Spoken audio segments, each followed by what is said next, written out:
memproduksi anak. Lea selalu dikucilkan padahal dia istri tertua. Dia menikahi Yakub pada awal pertama kalinya.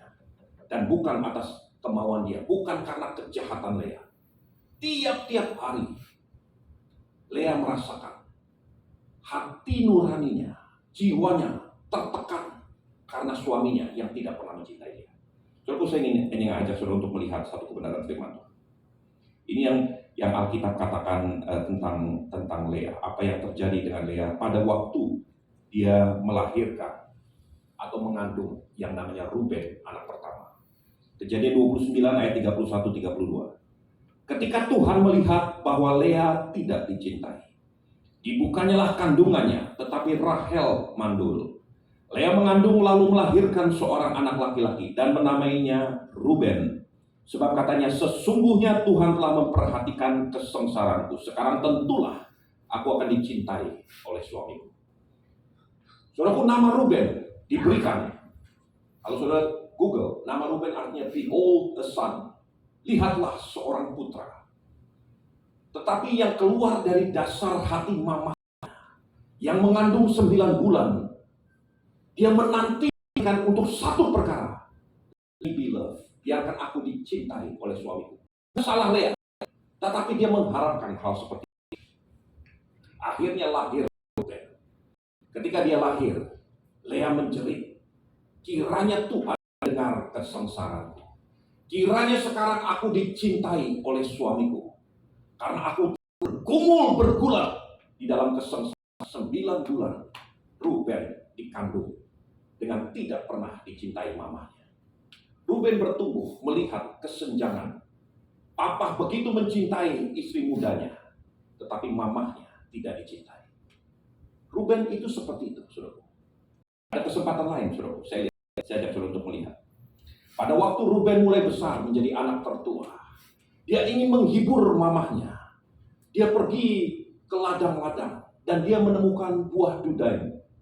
Kemudian dia bawa pulang buat mamahnya untuk menghibur mamahnya yang tidak dicintai oleh suaminya. Mamahnya melihat buah dudaim. Istri mudanya Rahel berkata, berikan aku buah dudaim itu. Lalu Lea berkata begini, apakah tidak cukup engkau mengambil suamiku? Sekarang buah dudaim hasil jerih payah anakku pun engkau ingin ambil. Lalu Rahel berkata, oke, berikan kepadaku, malam ini engkau boleh tidur dengan suamimu. Sudah bisa bayangkan. Untuk tidur dengan suaminya sendiri pun, dia harus membayar dengan hasil jerih payah anaknya sendiri. Ya. Kejadian 30 ayat 14-15. Kejadian 30 ayat 14. Ketika Ruben pada musim menuai gandum pergi berjalan-jalan, didapatinya di padang buah dudaim. Lalu dibawanya pulang, dibawanya kepada Lea, ibunya. Kata Rahel kepada Lea, berikanlah aku beberapa buah dudaim yang didapat anakmu itu. Jawab Lea, apakah belum cukup bagimu mengambil suamiku? Sekarang pula mau mengambil lagi buah dudaim anakku. Kata Rahel, kalau begitu biarlah ia tidur dengan kau pada malam ini sebagai ganti buah dudaim anakmu.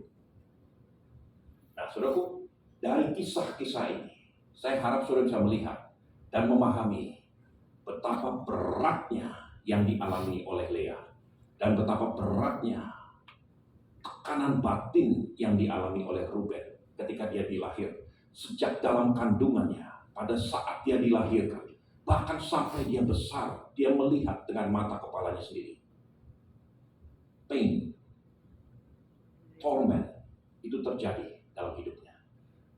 Sekarang dia tinggal di satu wilayah di timur daripada Sungai Yordan, di timur daripada Laut Mati. Dan di situ dia menemukan 2 telaga yang namanya the Fish Pond of Heshbon. Telaga di Heshbon. Letaknya tidak terlalu jauh dari pintu gerbang Betrabim. Dan Tuhan gunakan ini. Inilah proses pembentukan karakter. Kecantikan wanita yang berwatak luhur bukan cuma sekedar seperti Lea, tetapi kalau dibanding secara fisik, tentu kita akan berkata Rahel pasti lebih cantik daripada Lea. Tetapi yang Tuhan lihat adalah kecantikan daripada proses dibentuknya karakter sampai terciptanya satu karakter yang murni seperti emas, di mana Tuhan bisa melihat pantulan wajahnya. Dan Tuhan katakan ini contoh bagaimana godly character itu diproses, dibentuk, dipaham sampai bisa menjadi seperti yang kau lihat. Saudaraku, kenapa tidak diambil dari wilayah-wilayah suku yang lain? Kenapa tidak diambil dari wilayah suku Yehuda? Bukankah Kristus sendiri lahir daripada suku Yehuda? Yehuda artinya praise, puji-pujian. Saudaraku, kalau saudara mau dibentuk karakternya, bukan cuma sekedar dengan melompat-lompat memuji Tuhan. Memuji Tuhan itu baik. Menyanyikan puji-pujian itu baik, tapi itu tidak akan merubah karakternya. Atau diambil dari suku Lewi, yang artinya orang-orang yang dipilih Tuhan untuk melayani. Saudara mau melayani Tuhan sepanjang umur hidupmu, dari pagi sampai pagi, saudara di rumah Tuhan, itu tidak akan merubah karakter.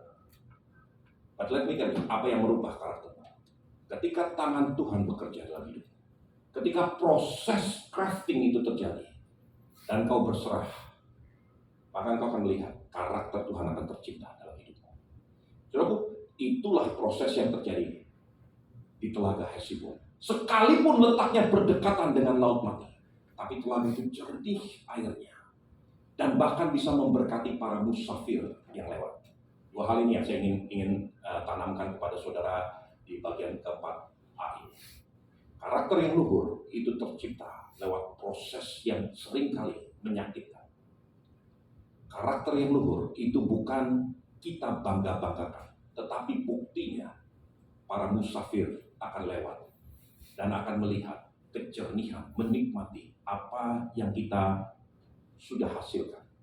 Itu bukti daripada karakter yang luhur, karena letaknya dekat pintu gerbang Betratim, di mana para musafir akan selalu berhenti dan menikmati air yang jernih sebelum meneruskan perjalanan. Dalam hidup saudara dan saya, saudara akan menemukan begitu banyak musafir yang lalu lalang dalam hidupmu. Entah itu teman sekerjamu, tetanggamu, saudaramu, siapapun. Kalau musafir itu bisa menikmati kejernihan air yang kau hasilkan, kau bisa berkata, berarti karakter luhur itu sudah bisa dinikmati orang lain.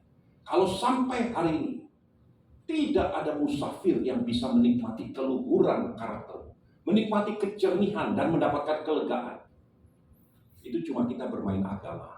Oh, saya orang Kristen. Oh, saya hamba Tuhan. Saya begini dan sebagainya. Tidak ada gunanya. Sama sekali tidak ada gunanya.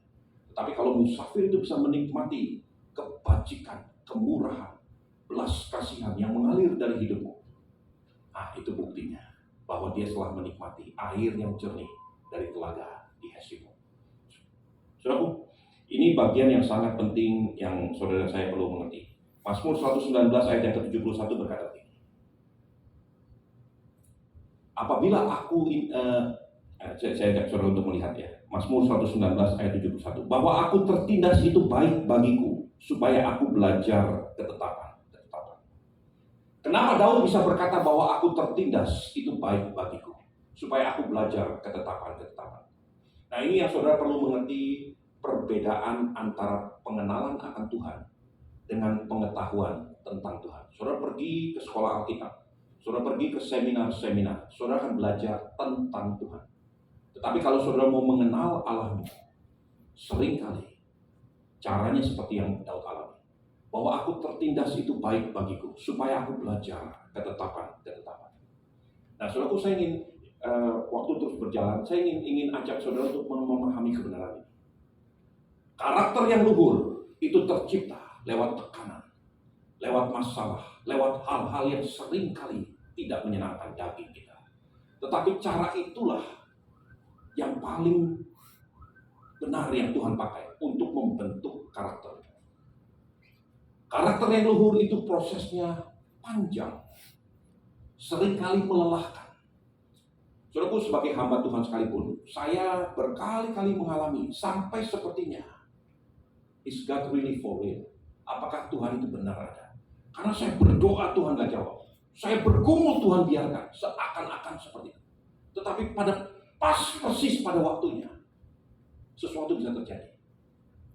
Saudaraku, saya bersaksi sedikit ya, saya keluar konteks sedikit. Tahun 95 akhir, saya bekerja di satu perusahaan namanya Siemens. Saya kemudian dipindahkan ke kantor pusat mereka di Munich, di Jerman. Saya bekerja